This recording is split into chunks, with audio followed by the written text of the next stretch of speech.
Tong ningali gedena gunung, ku kanyaa indung jeung bapa leuwih ti sakitu. Tong ngarasa capek neangan kahirupan, ku kanyaa indung bapa eueuh tungtungna. Mah, hampura diri sok loba pamenta, sagala papata sok dianggap angin. Rumasa diri sok ngababarikeun sagalana, mun boga kahayang kudu ayeuna keneh.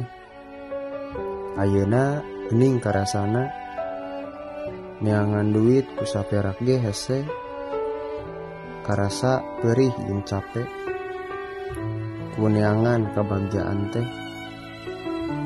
Mah, hampura diri can bisa mulang